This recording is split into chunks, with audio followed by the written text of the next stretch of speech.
नमस्कार, मैं हूं शालिनी और आप देख रहे हैं न्यू महाराष्ट्र 24 न्यूज। आइए बढ़ते हैं आज की बड़ी खबर की ओर। गांधी परिवार ने एनसीपी के शरद पवार के साथ मिलकर रची थी साजिश। मालेगांव ब्लास्ट केस से बरी समीर कुलकर्णी बोले, मालेगांव विस्फोट मामले के आरोपियों को बरी कर दिया गया है। इन आरोपियों में से एक समीर कुलकर्णी थे। उन्होंने आरोप लगाया कि कांग्रेस नेता सोनिया गांधी और राहुल गांधी ने एनसीपी एसपी प्रमुख शरद पवार और अन्य के साथ मिलकर 2009 के आम चुनावों को प्रभावित करने के लिए भगवा ध्वज को बदनाम करने की साजिश रची थी।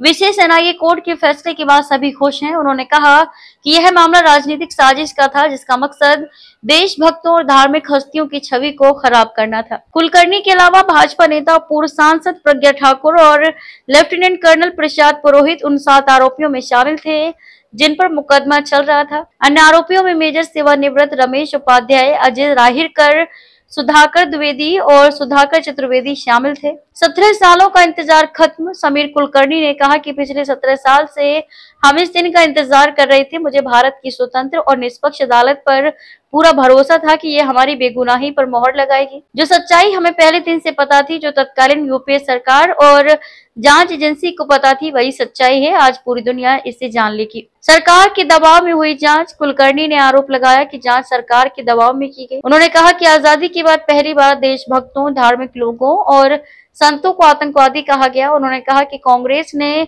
हमारे विश्वास के प्रतीक पवित्र भगवा और हिंदू शब्दों को वैश्विक मंच पर बदनाम किया।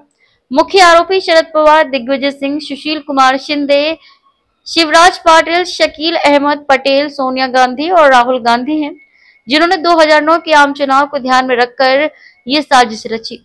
हमारी जिंदगी के 17 साल बर्बाद किए। लेफ्टिनेंट कर्नल प्रसाद पुरोहित के साथ हुए व्यवहार की निंदा करते हुए उन्होंने कहा कि एक कर्तव्यनिष्ठ सैन्य अधिकारी जिसने देश की सेवा की, उसे आरोपी बना दिया गया। एक रिटायर्ड सैन्य अधिकारी को आतंकवादी करार दिया और 1993 के मुंबई बम धमाकों के बाद लोगों की जान बचाने वाले अधिकारियों के 17 साल बर्बाद कर दिए।